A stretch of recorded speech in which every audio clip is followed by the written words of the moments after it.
Hare Krishna, Krishna Krishna, Hare Hare, Hare Ram, Ram Ram, Hare Hare.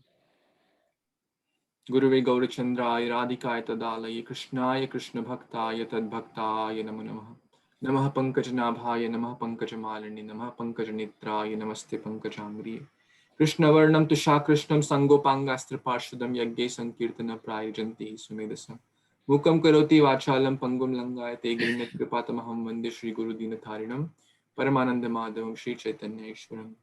Namo Vishnu Padaya Krishna Prasthaya Bhutale Srimate Bhakti Vedanta Swamin Iti Namine. Namaste Saraswati Devi Gauravani Pracharini Nirvishesha Shunyavadi Paschat Deshatarini.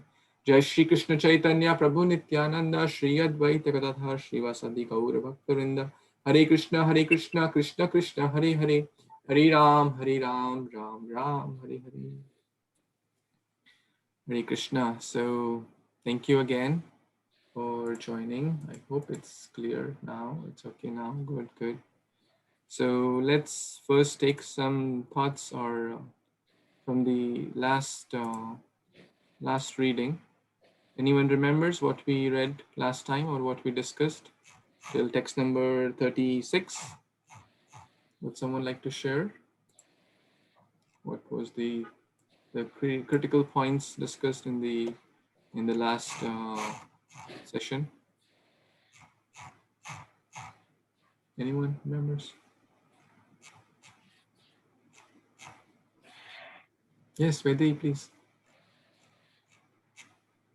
I think in one of the shlokas it said it is better to perform your own duty faultily than to do other people's duties perfectly. So you should do your own duties. Very good. Thank you. Thank you so much. Better to be a sincere sweeper in the street than to be a pseudo meditator. Right? Because Prabhupada quotes that point. So you don't have to copy paste other stuff. Everyone is unique. Everyone is different. Everyone has their own propensity, skills, etc. So very nice point. Anyone else remembers something from last time?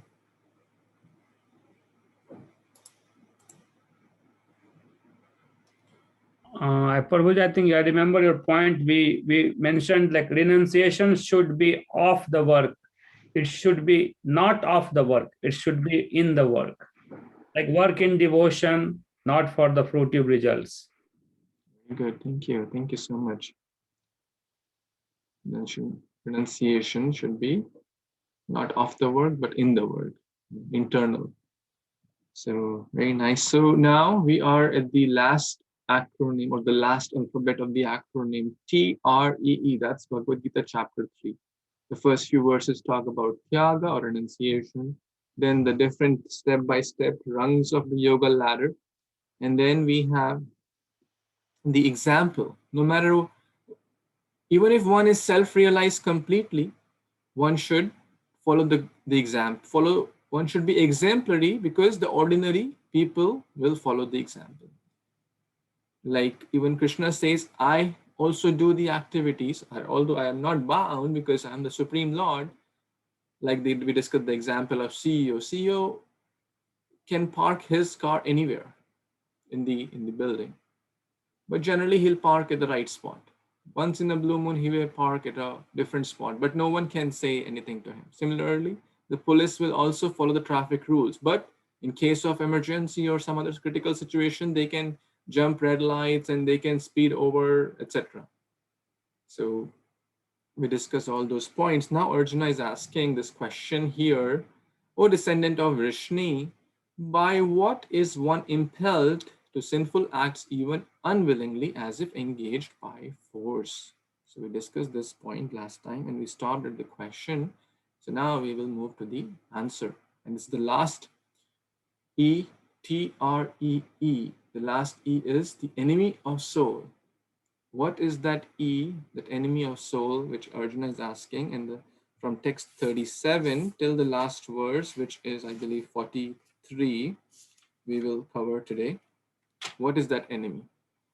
Shri Bhagavan Uvacha Kama Esha Krodha Esha Rajoguna Samudbhavaha Mahashano Mahapapma Vidhenam Iha Vairinam. Someone wants to read the translation, please? Yes, Aradhana Mataji, yes, please. The Supreme Personality of Godhead said, "It is lust only, Arjuna, which is born of contact with the material mode of passion and later transformed into wrath, and which is the all-devouring sinful enemy of this world." Hare Krishna. Hare Krishna, Prabhuji. Thank you. Thank you. Thank you so much. Very, very crystal clear answer that it is lust only. And we have discussed in the chapter 2 also, text 63, that how it is born of the contact with the material mode. Dhyayato vishayan punsa sangas teshu pajayate sangat sanjayate kama kamat krodho vijayate. We have discussed that whole transgression into this pool of material world, into the loss of one's self or one's intelligence. This is very, very devouring enemy. Why? Because it is so difficult to even notice the enemy. Correct? When the enemy is invisible, then it's very hard to overcome it. Right? There are different types of problems. Some problems are born out of some, let's say, food. Correct? Foodborne problems. Some are waterborne problems. Some are airborne problems, and we know what situation we are in. Guess which problem is most difficult to overcome? The foodborne, the waterborne, or the airborne? Anyone?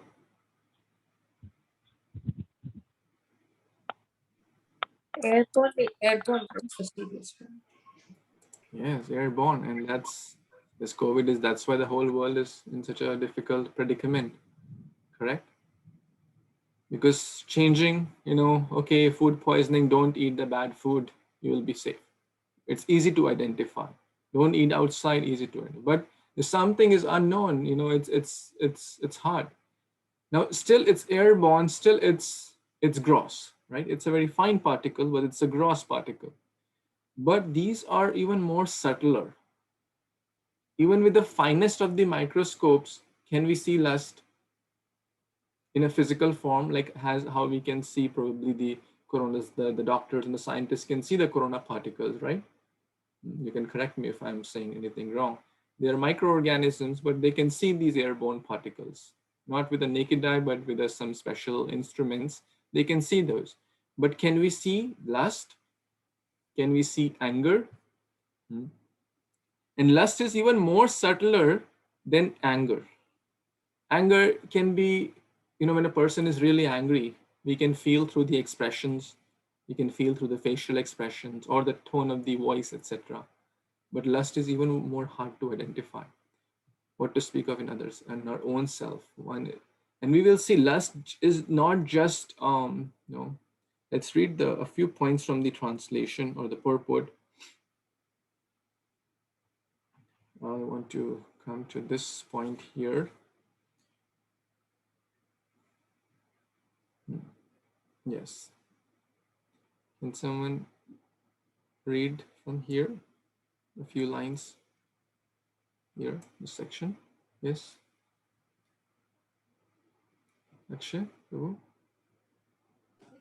Yes, sir.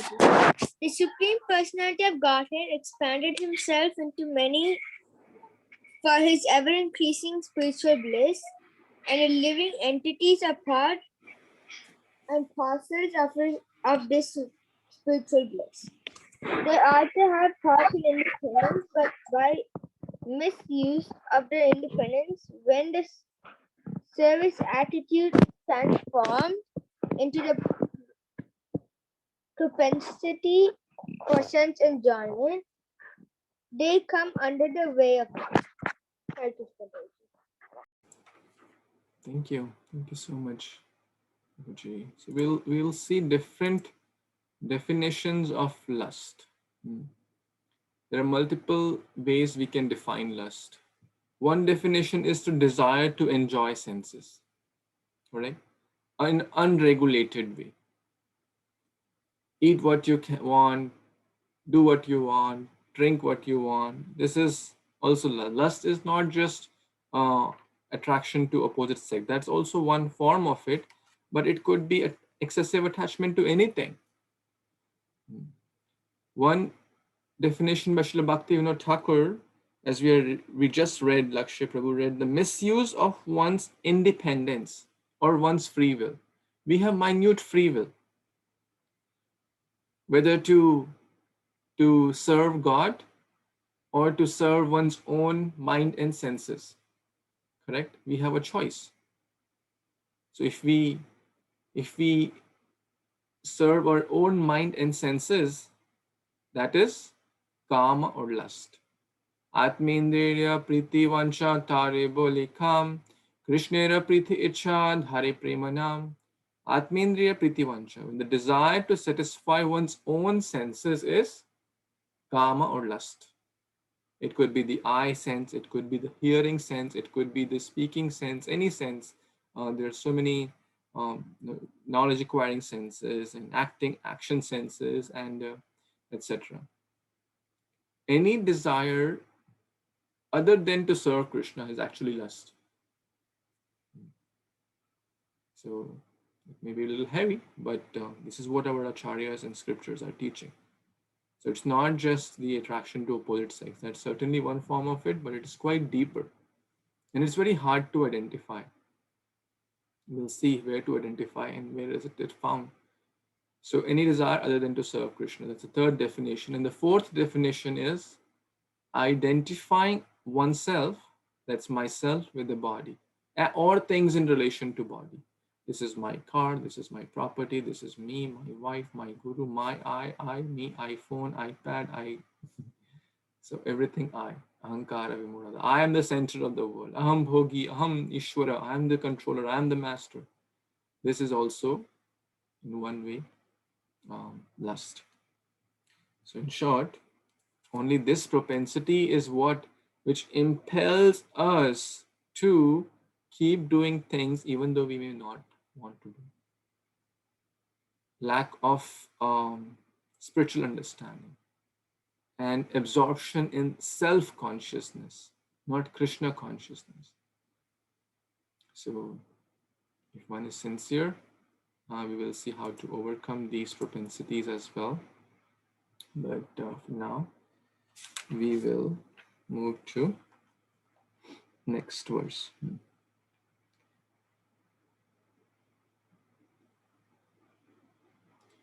Can the lust and wrath be spiritualized? Then the question may come. There's a very nice way Srila Prabhupada is explaining here. Let's see the example of from here. Yes. Can someone read this section? Whether you want to read? Prabhuji, may I read? Yes, Mishu. Yes. If, therefore, lust is transformed into love for the Supreme, or transformed into Krishna consciousness, or in other words, desiring everything for Krishna, then both lust and wrath can be spiritualized. Hanuman, the great servitor of Lord Rama, exhibited his wrath by burning the golden city of Ravana, but by doing so, he became the greatest devotee of the Lord. Here also, in Bhagavad Gita, the Lord induces Arjuna to engage his wrath upon his enemies for the satisfaction of the Lord.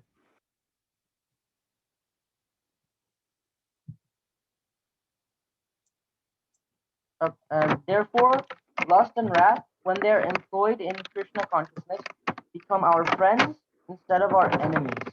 Thank you. Thank you. We are so blessed that you got your opening and sanskar done and you are reading for us now. Thank you. Prabhu. So, how to overcome them? By not by negation, but by giving higher taste of Krishna consciousness. When the senses demand for the lower taste, we have to give the higher taste. Vishya vinivartante niraharasya dehina raso varjam rasopyasya param drishtva nivartati. Bhagavad Gita, chapter 2, text 59. When the mind and senses wants to go to the lower taste, we give the higher taste. And in Krishna consciousness, we have so many varieties of higher taste. Kirtan, dancing, chanting, feasting, fasting, festivals, Rath Yatra, books, philosophy, devotees, deities, so many ways we can, festivals, dham yatras, and wonderful prasadam, unlimited varieties of prasadam, unlimited varieties of flavors of devotees, and so many things we can do. Shravanam, Kirtanam, Vishnu Smaranam, going for yatras together, going for spiritual picnics, going for kirtan, street parties. So many things can be done. All the things which the materialistic do, spend their valuable time, money, energy, and health, and lose their consciousness. Devotees do everything for free, and they gain transcendental realization and go back home, back to God. So which intelligent human being would not take that? The example is here given is Ravana. Ravana used lust for wrong purposes and he was burnt. That lust became his biggest enemy. His wrath became the biggest enemy as a cause of his own destruction.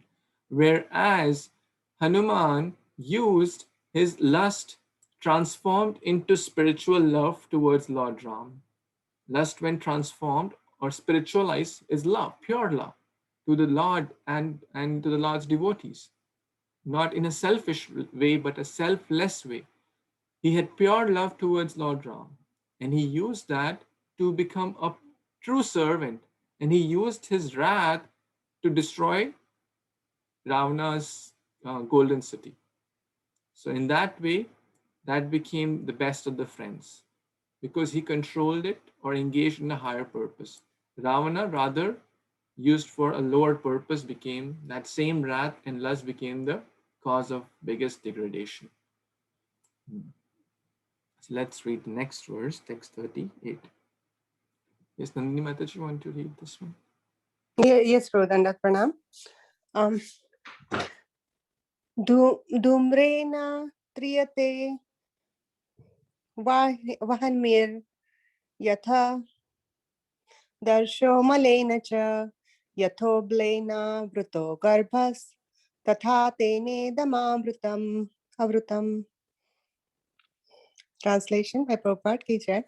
As fire is covered by smoke, as a mirror is covered by dust, or as the embryo is covered by the womb, the living entity is similarly covered by different degrees of this lust. Hare Krishna. Thank you so much, Mataji, for reading this wonderful verse. Thank you so much, Prabhu. Nice, wonderful class. Thank you so much.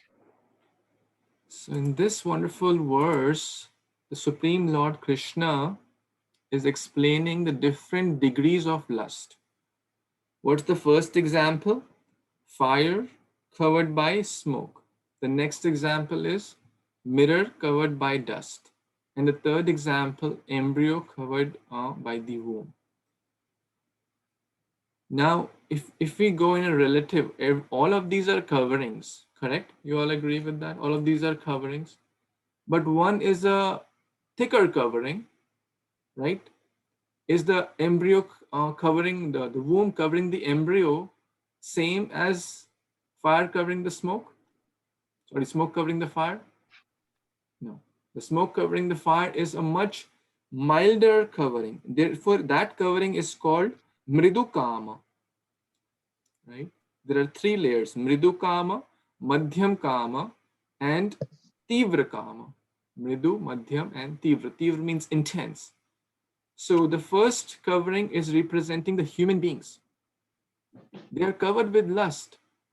The soul is Satchitananda. We were reading today morning also. The soul is free from all these gross and subtle things. But these coverings make us feel that I am this body. I am, everything is in connection to the body, is me and mine. So there is slight degree of lust. And guess what? When there is only slight covering, is it easier to remove or difficult to remove? Let's say, for we all clean vessels, correct? All of you must have cleaned some vessels.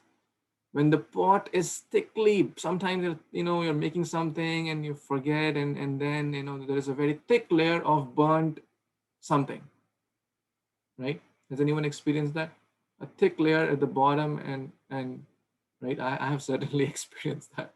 So I'm not a good cook, so it has happened with me. Now, is it easy to clean it or hard to clean it? Hard provision. It's hard compared to if you just do some mild to a mild layer of dirt. So very simple. The thicker the covering, or the thicker the covering is, the more grosser it is, the harder it will be.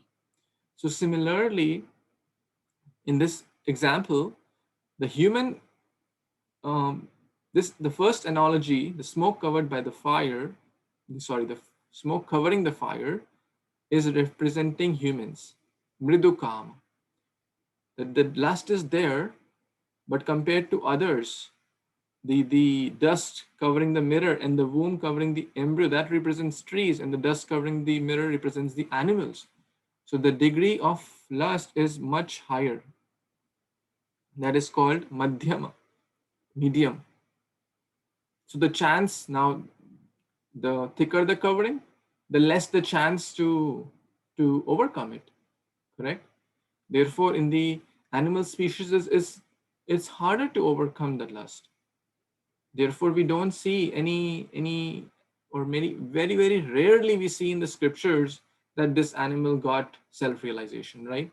From the humans, we see like 1,000 examples, we'll see one example of animal or two examples, right? On a relative scale, sometimes by the causeless mercy of devotees. And with the trees, etc., the covering is even more stronger. So that's called Tivrakama, and it's even harder. The chance to overcome is even harder. So what does that mean? That means we are in a very favorable situation. We could have been in the body of animals or trees. Bahunam janmanamante.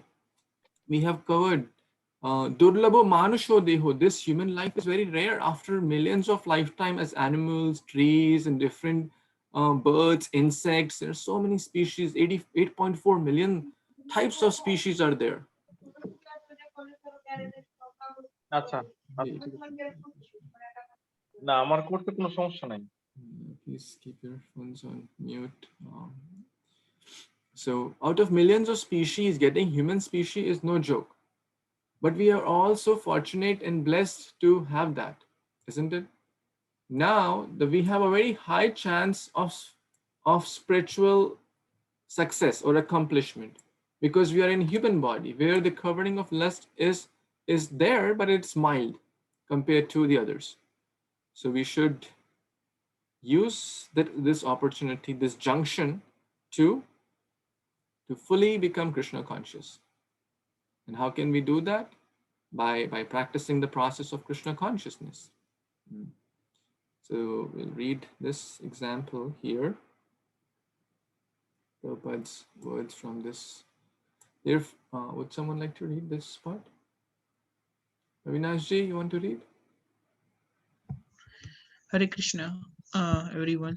Therefore, the human form of life is a chance for the living entity to escape the entanglement of material existence.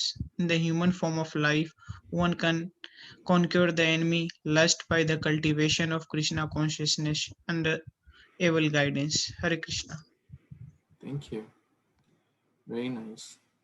By carefully handling the smoke in the fire, like fan the spark. So when we fan the smoke, the fire of bhakti will again ignite.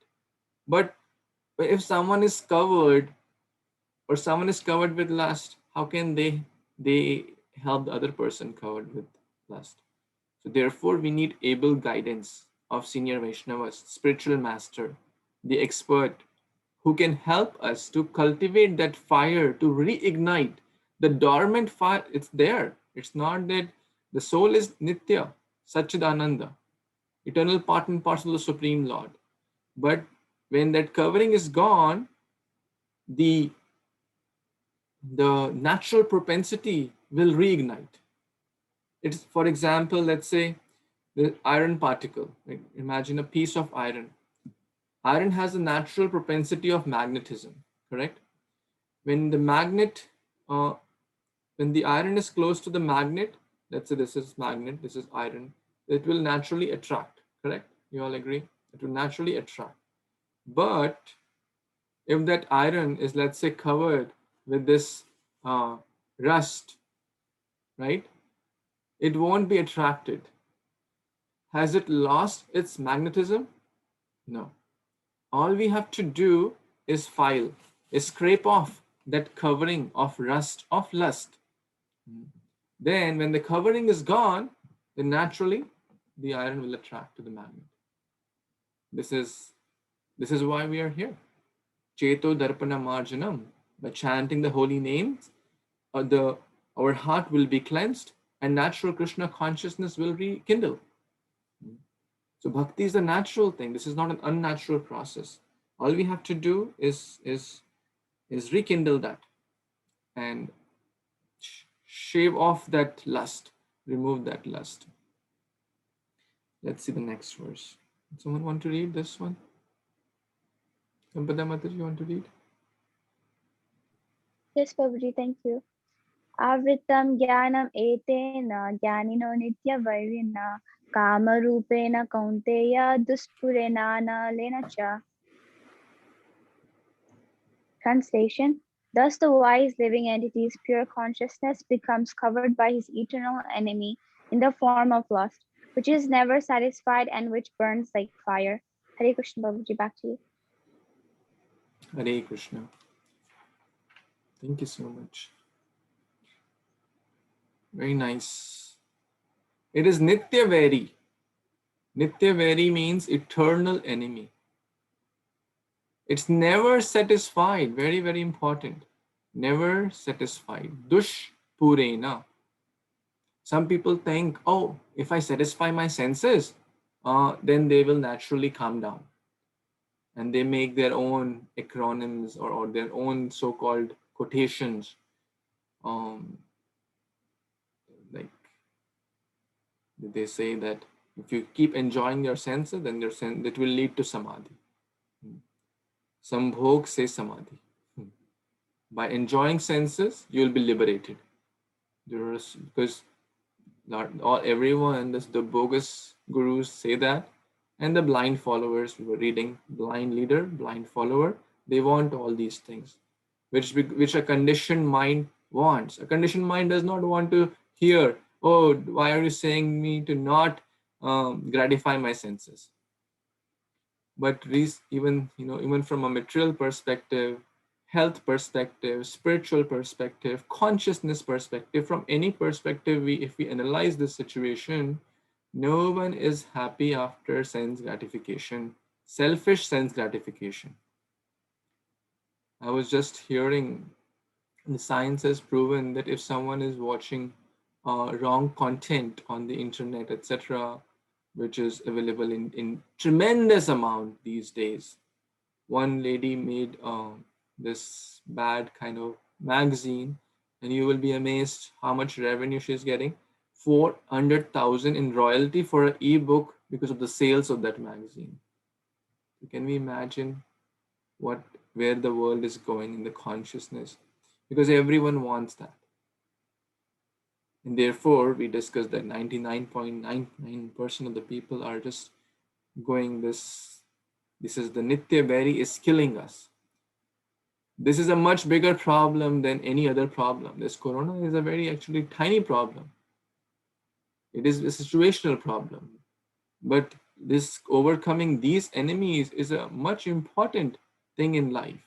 Because even if there is corona or no corona, this lust will continue to harm us. It will be a Nitya Vairi. There's a nice story in this regard. One time, one king said, well, what's wrong in, I think it was Akbar or something. So he said that by age, lust will go away, correct? He said if someone is, let's say, in the 70s, 80s, 60s, Lust just troubles in the youth when someone is, young, 20s, 30s, etc. After that, the lust will satiate. No, the scriptures don't agree with that. The first line, Manusmriti, is saying lust cannot be satisfied by any amount of sense enjoyment. There are so many examples in this. King, this Ajamil story is there, Mandata story is there. So many stories are there. It cannot be satisfied by, it's like if there is a fire and you put fuel into it, will the fire increase or reduce? The fire will increase. If we have to reduce that fire, we have to stop the fuel and stop the bad environment. We may have heard this in our science classes in our childhood or in a young age, that we have, if we have to control the fire, what things we have to do? We have to stop the fuel, right? And we have to not provide a favorable environment to the fire to flourish. So not providing favorable environment is that, let's say if I hang out with smokers, drunkards, and the people who do illicit things, guess what my mind and senses will want to do, right? They will want to do the same things which those people are doing. If I watch bad content, guess what my mind and senses will provoke me to do? Very simple, that content. And it is said that by watching the bad content, there is permanent damage to our brain cells, which is irrevocable. Scientists have proven that. So it's very, very important, because and therefore at a young age, people's memory loss, health challenges because of unregulated senses, free mixing of senses and opposite sex, these problems are happening more and more. Rather, if someone is not having these things, then that's considered outlier. Yes, we may consider it as outlier, but we don't want to follow the herd mentality, right? We want to follow the Guru Sadhu Shastra. We want to follow the right path, not just what the world is saying, if it is not aligned with the Guru Sadhu and Shastra. So very, very important that this is a Nitya Vari. So we have to understand that this is an eternal enemy. And now then you may say that, can we be away from our enemy?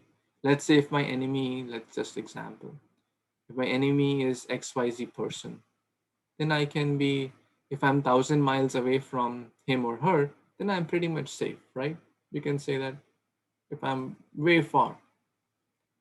Now, we have to identify the location of this enemy, correct? Because if it's a Nitya Vari, if it's our eternal enemy, then we must identify, right? Then only we can overcome. Because if we don't even know where this enemy resides, how will we ever be able to overcome the enemy? So let's see the question. Indirectly, Arjuna is asking, where does this lust reside? How can I find? Please give me the address. So let's see this verse, text 40. Anyone wants to read this one?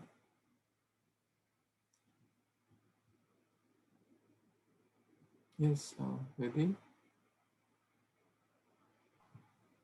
Indriyani manobhutir asyadhishtanam uchyate etirvimohayati yesha jnanam avritya dehinam.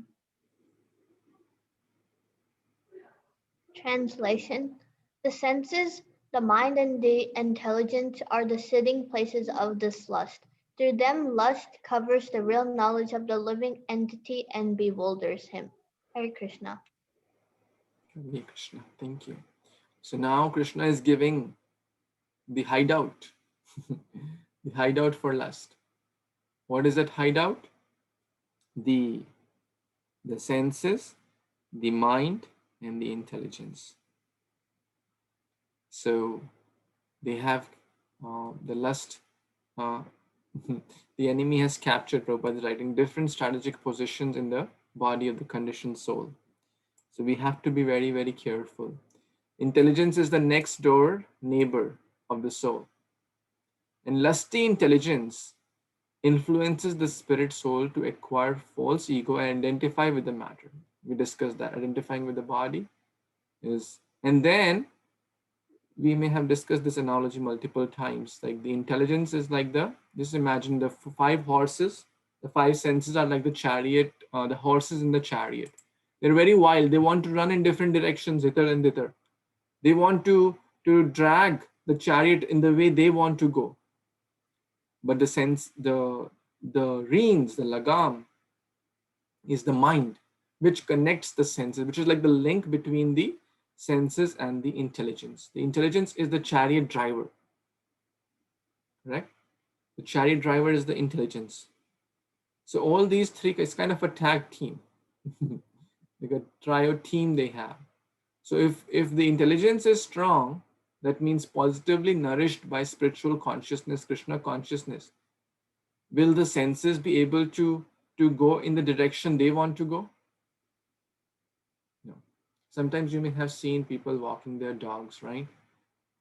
Sometimes the dog is so heavy that the dog is taking the master in the direction the dog is so powerful.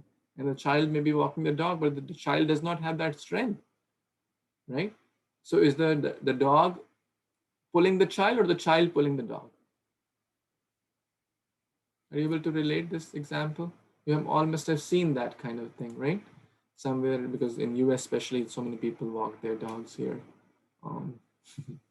That's a different topic, but if the dog is more powerful, then the dog will pull the master. Or who is master, who is servant? That's also a different question actually. Radhanath Maharaj gives a wonderful class on that. Who is serving actually? Who is the master? Who is the servant? So, but the point is, if the intelligence is strong, then the intelligence will be able to say, no, this is not good for me. I will not see that. I will not do that. I will not eat that. I will not, because all eyes, touch, eating, kind of association, we have to say no to the bad environment. The mind, the conditioned mind and senses will say, no, no, no, look at that. My friends are also doing. They seem to be enjoying. Oh, they seem to be happy about it. No, if we see that which is not aligned with the scriptures, we have to say no. What is sincerity? What is taking shelter? I was just hearing this class. What does it mean by taking shelter of Krishna? That means saying no to what is not good for us, based on scriptures, not based on the conditioned mind, based on Guru Sadhu Shastra. If Guru Sadhu Shastra say you must not do this, and we don't do this, that's great. That will nurture us. If Guru Sadhu Shastra say you must take good association, you must read Bhagavad Gita, you must read Bhagavatam, you must take Krishna Prasad, you must chant the holy name, you must serve the deities, etc. And if we do that, our intelligence will get stronger and stronger and stronger. It's like the good dog and the bad dog, right? Which one will win? The one we feed the more. Similarly, good intelligence, Krishna conscious intelligence, and bad intelligence, materialistic intelligence. Which one will win? The one we feed the most. The one where if we are providing more favorable environment in more bad association, then we are nourishing the bad intelligence, conditioned mind, conditioned intelligence.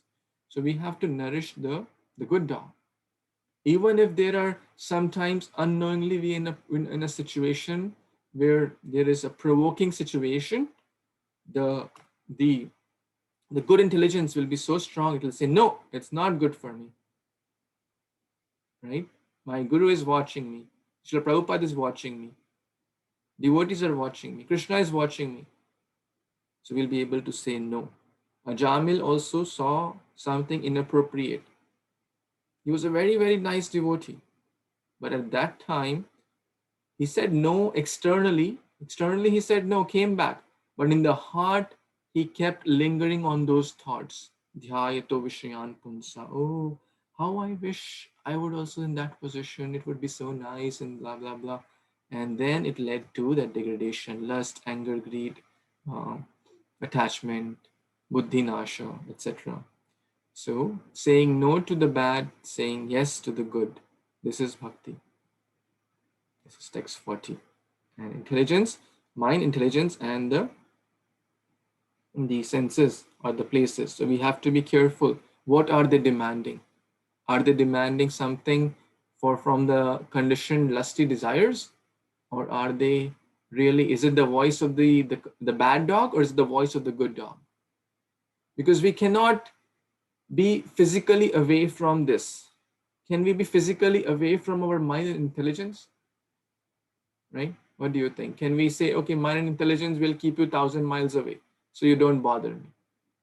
Every moment we are with our mind and intelligence. They're the next door neighbor of the soul. So we cannot just, ignore them. We have to purify them. Then only we can overcome. Let's see the last few verses. 41. Yes. Nikant Prabhu, you want to read? Sure, Prabhuji. Hare Krishna, everyone. 641. Tasmatvam indriyani adau niyamaya parata shraddha papa manam prajahi hayam yanam jnana vijnana nashanam. Translation by A.C. Bhaktivedanta Swami Srila Prabhupada, Prabhupada ki Jai. Therefore, O Arjuna, best of the Bharatas, in the very beginning, curb this great symbol of sin, lust, by regulating the senses, and slay this destroyer of knowledge and self-realization. Thank you, Prabhu. Back to you. Wonderful. Now the formula, Arjuna is asking kind of what is, okay, now you have told me where are these, the hideouts. Now I want to know how to destroy them, how to slay them. So what is Krishna telling? Adau. Adau is very important. If we keep lingering on our thoughts, if we say, no, I will go to the bar every day, but I'll just drink lemonade there. I won't be impacted. I'm a pure soul. Then in just a matter of days, the person will start drinking alcohol, or whatever the bad environment will have an impact. Similarly, we discussed just the example of Ajamil. Sometimes we may also see something inappropriate, like driving on the road, or especially in this country, or even in India these days. Unknowingly, wantingly, we may see something inappropriate. But we have a choice there at that point. We can continue to linger on that thought, or we can curb that by thinking of something higher, by remembering the holy name, Hare Krishna, Krishna Krishna, Hare Hare, Hare Ram, Ram Ram, Hare Hare. And if we know our weaknesses better, then we can, plan that in advance. So we have to curb this enemy in the beginning. If we let the senses loose, then it will be very hard to overcome. The more, our thoughts, the more we keep speculating, thinking, contemplation about the senses and the sense objects, and we will go into deeper and deeper stages in 2.62, 63 verse, the more harder it will be to get out. The more we will be in the grip of the conditioned mind and conditioned senses. So we have to do this by this process of bhakti, the process of Krishna consciousness. Prabhupada is mentioning here that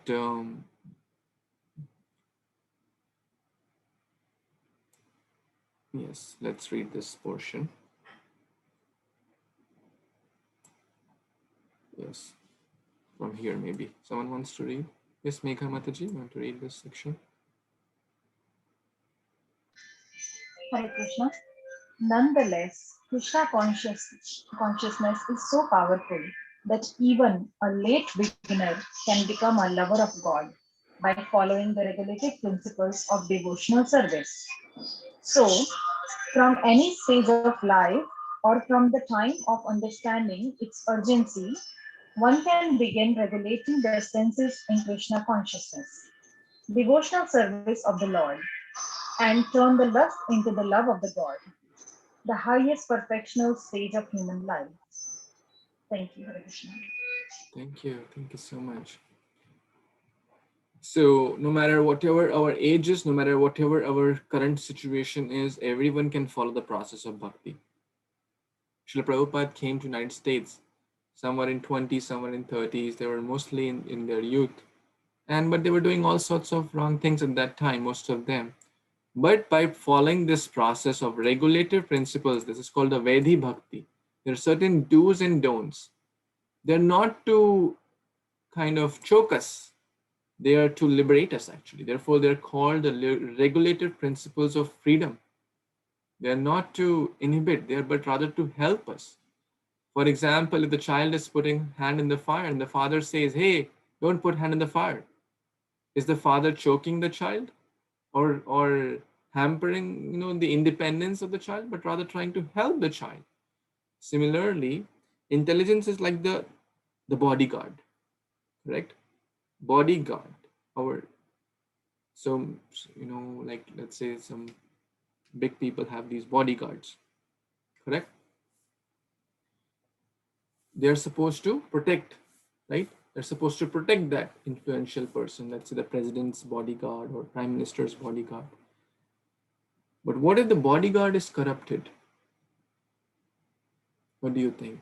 Will there is any chance of, and the person does not know that my bodyguard is corrupted to kill me? What will be the situation of that person? That person has no hope, because the person who he or she is relying to protect, that person is making plan to kill. It happened in the story of Indira Gandhi and multiple assassinations and things. We're not going into political details, but the point is, intelligence is like the bodyguard, the next door neighbor of the soul. But if the intelligence is corrupted, the same intelligence will destroy us without our being aware of it. But so therefore we have to purify that intelligence. We don't have to let the intelligence be corrupted. The bodyguard, it is supposed to give us the right rationale through Guru Sadhu Shastra, that this is, I have to say no to this, I have to say yes to this. And when we are confused, we have to take Sadhu Sangha, Guru Sangha, Shastra Sangha, so we can nourish the bodyguard. The bodyguard has to be strong. He has to, or she has to, be good enough to protect. So we have to also continuously keep nourishing our senses, with spiritual food, the intelligence, the mind. So let's see the next verse. Text. Indriyani parani ahur indriyebhya param manaha manastu para buddhir yo buddhe paratastut saha. Yes, Prakriti Mataji, you want to read this verse, 42? Hare Krishna. The working senses are superior to the mind is higher than the senses, intelligence is still higher than mind, and the soul is even higher than the intelligence. Back to you, Hare Krishna. Thank you. So, what are the outlets? The different outlets of the lust activities, like through hand or through eyes. Like someone may watch something inappropriate, someone may think something inappropriate, someone may eat something inappropriate. The hands, or do something inappropriate, or kill someone, or murder someone. So the working senses are compared to the outlets through the express the lust, because intelligence is like the software, right? When the software is corrupted, then the computer will crash, right? Or the virus is there in the system, the computer will crash, nothing will run, the programs will, everything will go bad. So they are superior to the dull matter. And then the mind is one step higher. We have already discussed the example. The mind is like the reins, senses are like the horses. The intelligence is even one step higher, and that is the intelligence of the charioteer, the driver of the chariot. And the soul is even one step higher, Because what is the purpose of the chariot, the horses, the chariot driver is to carry the passenger to a safe destination. And that is to go back home, back to Godhead. That will only happen when the chariot driver is not corrupted. Otherwise, the plane is hijacked, the chariot is hijacked, right? Rather than taking to a safe destination, they'll take to a wrong destination. So therefore, we discussed this point. So we'll move to the last verse of this chapter. A very, very nice point is there.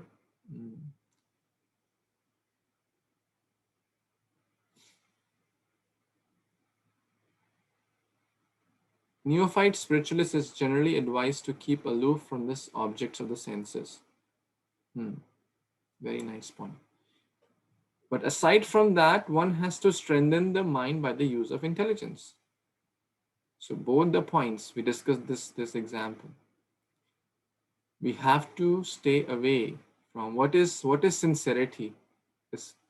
What is sincerity is Vyavasayatmika buddhi. What is good for me, I will accept it. Good for me in the sense, good for my spiritual consciousness. I will say yes to those. And what is not good for me, watching some inappropriate stuff, hanging out with people which may not be conducive for my spiritual life, or eating some stuff which will not be conducive, meat eating, intoxication, alcohol, watching inappropriate content. TV is a big form. These days, TV is corrupting, or media now. People will not watch TV, but internet, TV, all these, we have to be on guard. Savdhani hati, durgatna ghati. If you're not on guard, then it will be very difficult. TV, internet, social media, these are actually, we have to be very, very careful in handling. It's like playing with fire. If we're not careful in properly using it, then we will burn our hands and our whole consciousness. So it may sound little hard, but yes, bhakti means we have to follow the right and say yes to the good and no to the bad. I mean, Prabhupada is very, very clearly saying these. I'm just repeating in a paraphrased manner. So, plus at the same time, we have to strengthen. It's not that, okay, I don't watch TV. I'm okay, just I'll lie down on the beach and I'm not shanti, shanti, shanti. Okay, no TV, that's fine. But how will we positively nourish? Well, we have to read Bhagavad Gita. We have to take good side. Otherwise, the process is not of negation. You have to say no to few things, and the no will automatically happen when there's a higher yes. Correct? When we have such nice, good association of devotees, then why do we need association of people who are always critical, finding faults, and speaking ill about others? Would anyone want to be in that environment when someone has such nice, good devotee association? Similarly, if someone has nice, wonderful Krishna prasadam, why will someone crave for other nonsense things? All the craving will naturally go out. The bad craving, I mean. Same with chanting, dancing. Bhakti is so much fun. Bhakti is not dry. There's unlimited varieties: dancing, chanting, festivals, nice prasadam, kirtan, music. I mean, pretty much every skill, every propensity, every desire can be spiritualized. All we need to do is to be an instrument in the hands of the Vaishnavas and the spiritual master, and they will help us. Like Prabhupada's disciples, someone good in painting, someone good in dancing, someone good in organizing, someone good in kirtan, someone good in temple management, someone good in deity worship, someone good in making the deities. Unlimited varieties, unlimited skills, unlimited ways we can engage our mind and intelligence and senses in the service of the master of the senses. Rishikena Rishikesha Sevanam Bhaktir Uttamam. In that way, they will not trouble us. So we have to keep them busy. Otherwise, they will bother, because empty minds, devil's workshop. We have to keep busy in our spiritual life. The last verse of this chapter, chapter 3, text 43. Would someone want to read this one? Sheetal Mataji, want to read?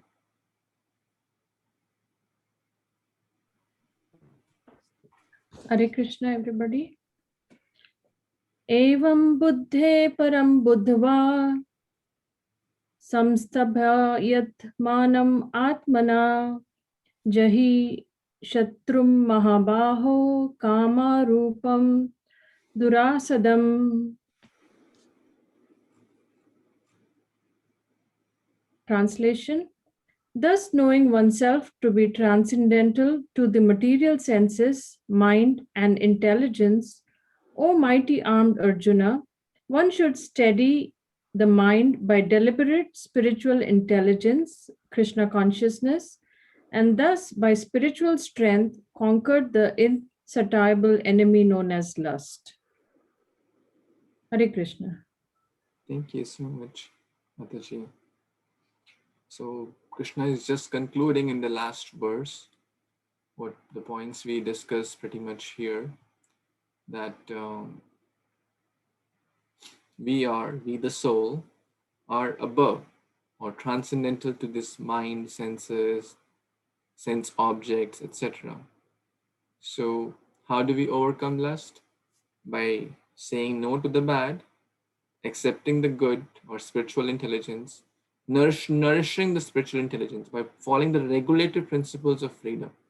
Prabhupada makes a beautiful point in here that someone can read probably. Yeah, someone wants to read this. Yes, Vedi. Sorry, Vinita. One may not give up work and prescribed duties all of a sudden, but by gradually developing Krishna consciousness, one can be situated in a transcendental position without being influenced by the material senses and the mind, by steady intelligence directed towards one pure identity. This is the sum total of this chapter. Thank you so much. So Krishna is not saying give up school, give up college, give up job, give up home, give up wife, children. No, that's not the goal. All of those things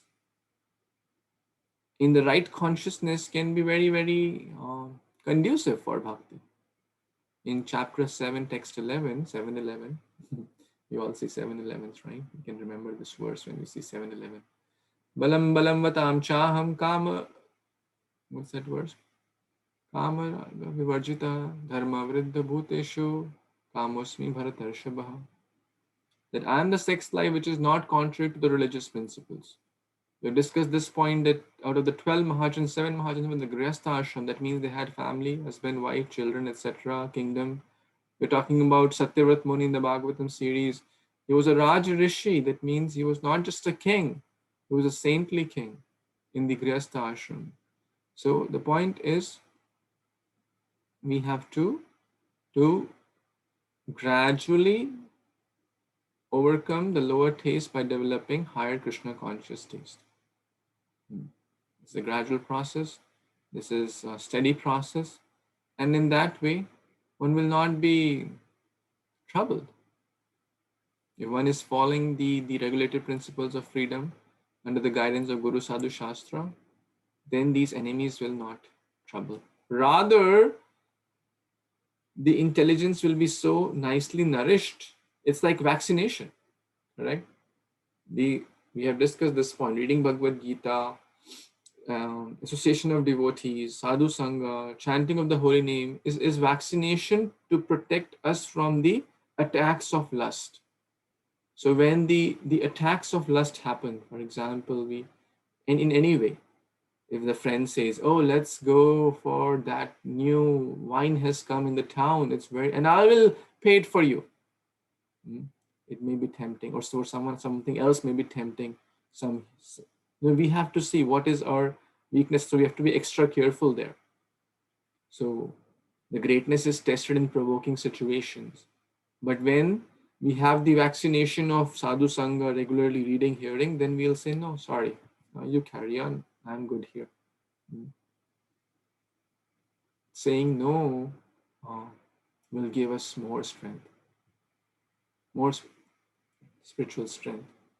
Same with someone is building, let's say, bodybuilder. He or she also has to say no to the temptations of the body, right? Correct?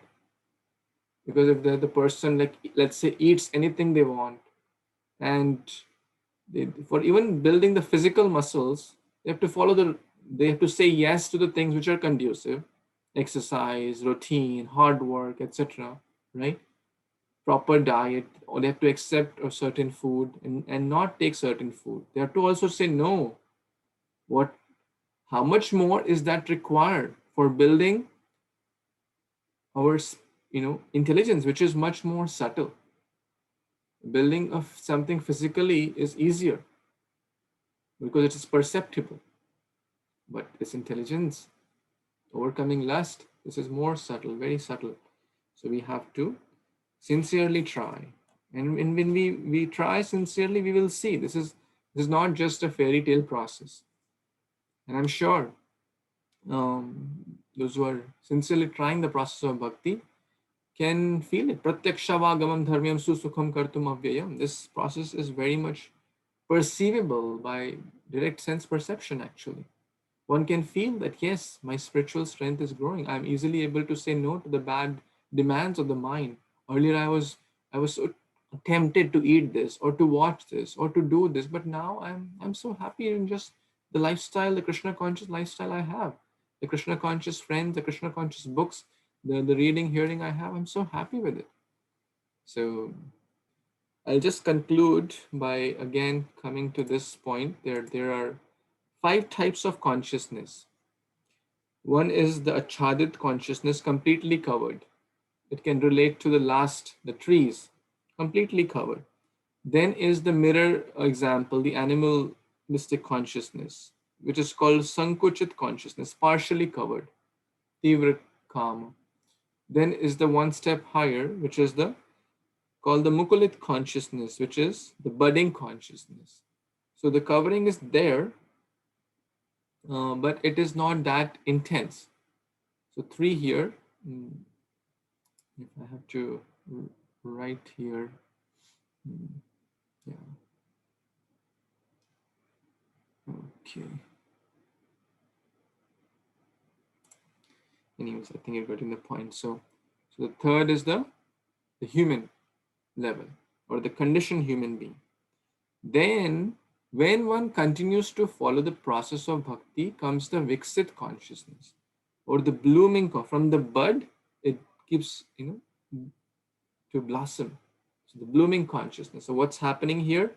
It's flowering by spiritual inquiry, by more and more spiritual realization, following the path of bhakti. It's not completely perfect, it's not fully blossomed, but it's blooming.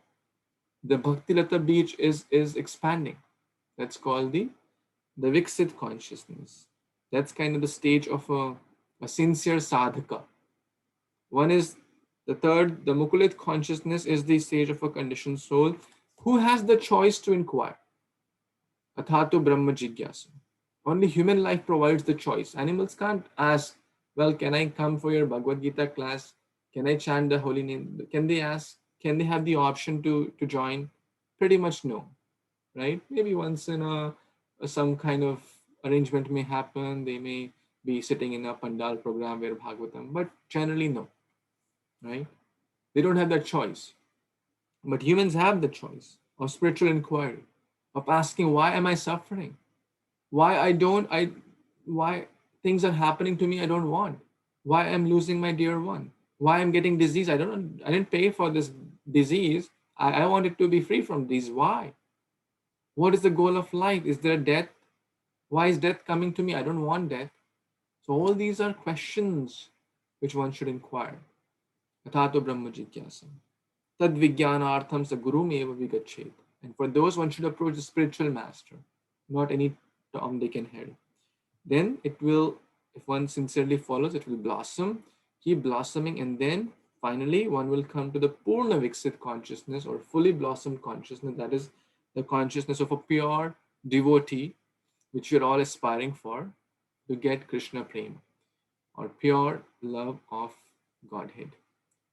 So this is in a nutshell chapter 3 of Bhagavad Gita. which is about Karma Yoga. So we just to quickly summarize the three acronym, we talk about Tyaga or renunciation. What is true renunciation? Not to give up activities, but to develop a sense of internal detachment. Then the different rungs of yoga ladder, step by step, keep moving ahead from Karma Kanda, Karma Yoga, Nishkam Karma Yoga, and ultimately pure Bhakti.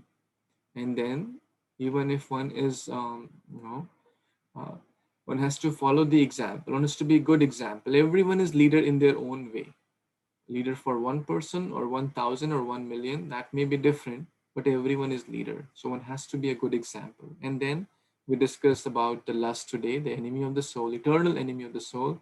That's the last key. Where does it reside? How to overcome? What are the do's and don'ts? And the mind, intelligence, and the soul. So we discussed that piece today. This is chapter 3 of Bhagavad Gita. So I'll pause here and maybe take some thoughts, questions, comments, any reflections anyone has. Please feel free to share your thoughts or reflections here. Yes, anyone wants to say something? Yes, I think Aparna Mataji want to share. I can conclude this chapter by speaking the 3S: satsang plus swadhyay plus self-Krishna conscious will overcome lust gradually in our life. Back to you. True. Satsang, Swadhyaya, study of scripture, you said. Seva, very important. Sadachar, being a good example. Sad Acharan. Sadhu Sangha, Seva, Sadachar, Srimad Bhagavatam. Shravanam, very, very important. So all these things, these are the 5-7 S's in Bhakti, which will really help us to overcome that. So very nice point. Thank you. Anyone else wants to say or add something?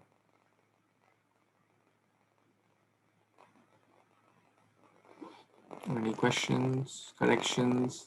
If I misspoke anything, please feel free to correct or add. No questions means two options. Nothing is clear or everything is clear.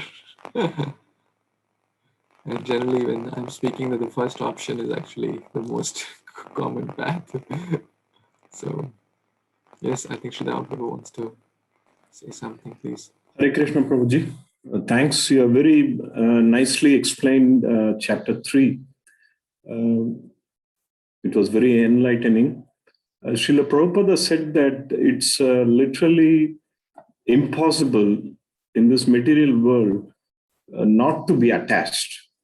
That's the problem with the material world. Attachment is part and parcel, which is the holder of all this lust and anger and so on. And as you rightly mentioned earlier, the way to deal with that would be to divert that attachment towards Krishna. And then engage. We have to be attached. We cannot run away from the attachment. There are some believers who will say, I want to run away. And they would not eat for many, many weeks and days. I don't even want to taste food because I might get attached, or they would not do certain things. But I think what Krishna is prescribing here is that attachment to divert towards him. We are going to eat very nice prasadam offered to Krishna. We are going to sing very nice songs, kirtans for Krishna. We are going to hear nice katha from, devotees and acharyas. So we're going to do all activities. We're going to be attached, but for Krishna. And Krishna, I believe in the later chapters and verses, he would say, the way to do that, to be attached with him, can be done through abhyasena tu kaunteya, through practice. That's what we are all trying, Krishna consciousness. Thank you, Prabhuji, for the class. Thank you so much for so beautifully summing up the whole chapter, Prabhu. Thank you. That's really nectar. Thank you so much. Anyone else wants to say something in the last few minutes we have, or ask anything or tell anything? Hey, Krishna Prabhuji, just want to share one thing. You just explained that about our intelligence thing. So I just this morning I was talking to my wife about one thing, like sometimes even though we want to do some, we try to not to do some things which we don't want to do, but because some bad intelligence, we just try to do it, we do it, and one thing which I kind of reflected to me is when we know that something we don't want to do it, but we are still not able to control it, we have to get the higher taste, which is Harinam Sankirtan. Just at least recite that in your mind to get away from it. It could be that it might be, you might chant like 1 or 2 times, and that itself will say that itself could stop the thing that you don't want to do it. So that's one thing which I want to share it, and that really struck me during the class. Thank you. Yeah, thank you so much, Prabhuji. That's amazing. Very nice reflection or realization. Thank you. Yes, Ravi Prabhu, you want to say something? Prabhuji, yeah, it's a question. Hare Krishna. As we talked about, our consciousness is having different layer of coverings from endless life that we have taken. And the solution that I have understood as of now is the chanting. The more chanting we do, the sooner or the faster the clearance will happen. So my question is, someday the chanting experience is really good. The whole 16 rounds goes so well, you feel like keep doing more. Someday the chanting, the drowsiness kicks in the mind, and then it becomes monotonous and you feel like you get drowsy. So is this a quite normal? Like, I have some prior experience with other meditation. They say you should not have, like, don't sit with the meditation session the same day, like having the expectation that, oh, yesterday I had a good meditation, let me have a same today. That will kind of discourage or frustrate you. So is the chanting something this is a normal that lately quite a few I experienced that some days in a week I'll have a very good chanting. Some day in a week it's like make me drowsy. And it's not that I'm having lack of sleep. I take enough sleep. So any solution, any tips is like a personal question, but maybe I thought let me discuss on this platform. Thank you, Prabhuji, for such a nice question, actually, which is applicable to myself also and to many others, maybe. So yes, this will happen because we are not pure devotees, first of all. In the life of a pure devotee, there is absolutely no question of lack of taste. But I don't have that pure taste of holy name, correct? Rupa Goswami says, I want thousands of tongues and thousands of ears to experience the nectar contained in these 2 syllables, Krishna, these 2 words. But in the conditioned state or a sadhaka stage, it may not be there. But what to do? So we have to follow the regular, therefore it is called, the Vedi Bhakti, with the rules and regulations. Like a child, sometimes the child may not like to study, correct? Sometimes the child may like certain subjects, but sometimes the child may not like certain subjects, correct? That sometimes the child may not like certain food, even though it may be good for him or her. So there will be certain days we may feel like that. But if we continue, guess what is happening? Some devotees say chanting is like an acquired taste. It's an acquired taste. It will take time to first go through the sincere chanting. And then we have to also be introspective. Okay, my today's experience was not so good. Yesterday was very good. What was different today and yesterday? So we must also be introspective. Oh, today my mind was running in the office thoughts. Or today my mind was running in the home thoughts. So better next time, yesterday I had the picture of Hare Krishna Mahamantra in front of me. I could focus better. So certain practical tips definitely are there. Chanting in association of devotees, you're trying in the morning, seeing the holy name, or in front of Tulasi Maharani. These are very practical. Chanting in the Brahma Muhurat hours. If you feel drowsy or sleepy, the recommendation is, okay, to stand up and chant loudly. Like someone is, like sometimes sleeping and say, hey, then they'll shake up. Oh, what's going on, right? Then they'll get alert, right? So yes, sometimes we have to mind us, Hare Krishna, Hare Krishna, Hare Krishna.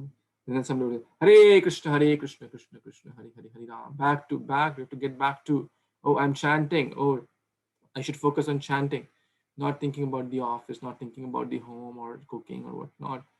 So there are a lot of practical tips as well. At the same time, there's a reference in the Srimad Bhagavatam that Narad Muni, in his previous life, was the son of the maidservant. His mother died, and he went to the northern part. He experienced great experience. He saw the beautiful form of the Lord, but he was thinking that again, he thought again I'll meditate upon the Supreme Lord, and again I'll have that darshan. But guess what? What did Lord say? No, in this lifetime you'll not get that darshan again. You have to pay the price. So His Holiness Radhanath Maharaj says one nice point in this regard. Sometimes Lord may give a free glimpse of His mercy by having wonderful experience in chanting, by having wonderful experience in Krishna Katha or something. But to get the full movie, like the trailer may be free, but to get the full movie, we have to pay the full price of sincerity, because He'll not give that pure, because it's like the best thing. Namaruchi, it's like the pure, having love for Krishna is like the best thing. He'll give money easily.